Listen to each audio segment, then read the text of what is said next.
You're listening to the Thom Hartmann Program, live on Seattle's Progressive Talk, AM 1090. Hey friends, Thom Hartmann here with big news. We're moving. Starting next week, the Thom Hartmann Program will be live 3 to 6 p.m. Eastern Time. That's noon to 3 Pacific Time. Keep me in mind. Somewhere down the road you might get lonely. Defending America from the weapons of mass deception. Thom Hartmann here with you. Welcome back. Rush Limbaugh, apparently just a few minutes ago or in the last hour or so on his radio program, made a this TPM Livewire is where I'm getting this from.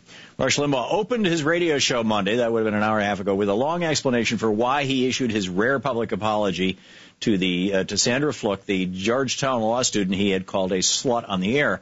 Limbaugh said his apology was sincere, but that his biggest failing was adopting the tone of the left. You get this? Another non-apology. He says, this is the mistake I made. In fighting them on this issue last week, I became like them. In other words, going after this woman, he became like her? Like she was calling him something? That's incredible. Do you have the clip? You're getting there. Okay. He says, against my own instincts, against my own knowledge, against everything I know to be right and wrong, I descended to their level when I used those two words to describe Sandra Fluke. That was my error. That's Limbaugh. Unapologizing for his apology, in my opinion. It's amazing. Charles in Portland, Oregon, listening on KPOJ. Hey, Charles, what's up? Mr. Hartmann, it's an honor, sir. My comment is that for years now I've been scratching my head about the fact that a gentleman, I won't even call it a gentleman, that Limbaugh can get the amount of money he gets to sit in front of a microphone and expound the racist and sexist hate that he does. I'm a left and liberal teamster. I've got 2 artificial hips. I'm doing a job I'm not supposed to be able to do. And even if someone were to pay me that amount of money, not in good conscience, could I sit there and expound the racist and sexist stuff that he does? And to me, it's a overall symptom of the sickness of our society and culture, whereas some people in entertainment and some sports figures and a guy like Limbaugh get paid this overwhelming amount of money, whereas people that really do contribute to the betterment of society, like Penn Jillette says, brain surgeons, they need to get paid even more. And the fact that Mr. Limbaugh has this podium is just disgraceful. And by the way, Tom, I tell people, well, of course I have a friend or two that listens to Limbaugh, and, it's their saving grace. And I said, you know who Mr. Thom Hartmann is? Well, he's a talk show host. He's written several books. He's an expert on ADHD. He still runs a nonprofit for needy kids in Vermont. Him and his wife have, from my understanding, dealt with several businesses in Europe, abroad, and here in America. And they don't even know who Mr. Thom Hartmann is. And, to me, it's the aberration and skewering of values in America that I think we all have to watch out for. Well, thanks for the kind words, Charles, and thanks for spreading the word. And I think that I think you're onto something that, with Limbaugh getting his $400 million contract, although I would say that he got that because he was doing the work of the hard right, the hard right that has an economic interest in having this be a hard right nation. But thank you, Charles. Spot on. Doug in Hamul, California. Doug, it says you disagree with me. What? Well, of course, Tom. How can Rush Limbaugh has nothing, absolutely nothing to be apologized. Just because he implied that she was a slut or a prostitute. He didn't imply it. He called her that, and beyond that, he accused her of things that she didn't say. He said she said things that she didn't say. She wasn't talking about herself. She was talking about a friend or a roommate who had to take birth control pills to control a polycystic ovarian something or other, a disease. And this woman, when she was no longer able to afford the birth control pills, became sick enough that she had to have a hysterectomy. That was the point. Yeah, and the point is this. And Limbaugh says she wants to have more sex. She never said that. That's right. why should the American taxpayer have to pay for any? She never asked the American taxpayer to pay for anything.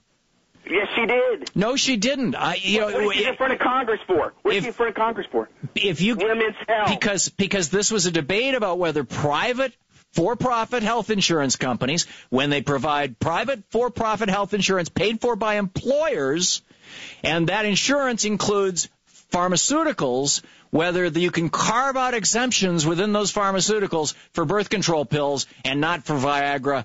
And if you're going to start carving out exemptions because of the conscience of the employer, then Doug, and if you think that that's how it should be, I'm assuming that you think that's how it should be, Doug, right? Well, I think that you guys make the false analogy. Well, no. Let me just ask you the question here, Doug. Do you agree with Limbaugh and the Republicans that an employer should be able to say to a private health insurance company, I want you to not offer these particular services or pharmaceuticals to my employees because of my religious beliefs? Do you agree with that? Of course not. You don't? You don't think that the Catholic Church should be able to say, we're the employer, we're paying the bill for the health insurance, we don't want the health insurance to include birth control pills? No, the Catholic Church can ask its own, the Catholic Church can ask its own providers, right, within its hospital, right, whether it's going to provide contraceptives or not. Okay, and you want that enshrined in law, so that right of the Catholic Church. Do I have that correct? Correct. So you're an advocate for Sharia law becoming part of the law in the United States because, if it works for Catholics, why shouldn't it work for Muslims? That's not even close. That's a false analogy. So Doug, when you and the Republicans and all these other guys start promoting Sharia law, I get baffled. No, it's not Sharia law, and you know it. What's the difference between Sharia law and Catholic law? What's the difference? It's called humiliation of Jews and Christians and non-Muslims and second-class citizens. No, Sharia law has to do with what you can eat, how you, medicine. I mean, this is, Doug, do some homework. I'm just astounded by all these Republicans who want to impose Sharia law in the United States and any other religion and don't want to own up to it. Here's Limbaugh's non-apology apology from today. They've demonstrated over and over a willingness to say or do anything to advance their agenda. It's what they do. Oh, my. That's what we do. We fight against here every day. Yes. But this is the mistake I made. The mistake you made? In fighting them on this issue last week, I became like them. Oh, yes. Against my own instincts, against my own knowledge, against everything I know to be right and wrong, I descended to their level when I used those two words to describe Sandra Fluke. That was my error. That was his error. I became like them. He became... And I feel very badly about that. Yes. In fact, I always tried to maintain a very high degree of integrity and independence on this program. Nevertheless, those two words. And here's his high degree of integrity and independence. This why do we have feminism, for example, in the United States? Rush Limbaugh's thoughts on that. I have long told you, Undeniable Truth of Life number 24, written back in 1987, feminism was established so as to allow unattractive women easier access to the mainstream of society. And even to this day, people poo-poo this and say it's insensitive. How could you possibly say something like that? Well, because I mean it, because I believe there's something to it. Okay, and black guy decides that he's going to run for president, right? African-American senator, President Barack Obama. Boom! Limbaugh comes out of the gate with us. We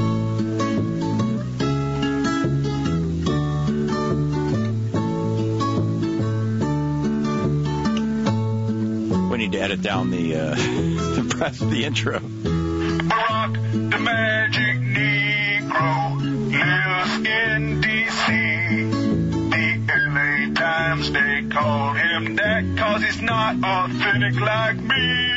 And on it goes, So this is the kind of this is the high-minded dialogue talking about NASCAR drivers. Here's Rush Limbaugh about the what do you expect from a woman driver, right? Danica Patrick said, I leave it up to the government to make good decisions for America. She was talking about Obama mandating that the Catholic Church provide contraception. What do you expect from a woman driver? Yeah, of course. Okay. Nichols in St. Augustine, Florida. Hey, Nicholas. How am I saying that? How do you say it? Nick's fine. Okay, Nick, what's up? Fine, Tom. Thanks so much for taking my call. First, real quick, I just want to say I haven't heard in a little while, but thanks for the Higgins updates. Sure. Cat-related updates is really cool to have a smartest guy on the radio actually have cat updates. I lost a cat this past year, so it means a lot to me. Second, I wanted, which kind of sort of leads me into my other point, which I tried to call about a couple months ago. This whole situation, I find this to be another symptom with Rush and this contraception, and I'd like to know your thoughts on it. This is just another attack by the right wing on healthcare and the idea of healthcare for all. I mean, well, it could be. I think it's misogyny. I think that this is more of the idea, the male entitlement idea, and the extension of white privilege and all of these other things. I think that this is the powerful white guys trying to hang on to their power. They didn't like women coming into the workforce, which is why Rush attacks feminism, because that was really about power. It was about women being, able to come into the workforce. They don't want African Americans in the workforce, at least as president of the United States. I mean, on it goes. So, Nick, that's my take on it. But you may be onto something. Thanks a lot for the call. You're listening to the Thom Hartmann Program. Visit ThomHartmann.com for audio and video archives. We're going to check in with the Talk Radio News Service in just a few minutes. And I do want to get to Newt Gingrich, what he would do if he was president.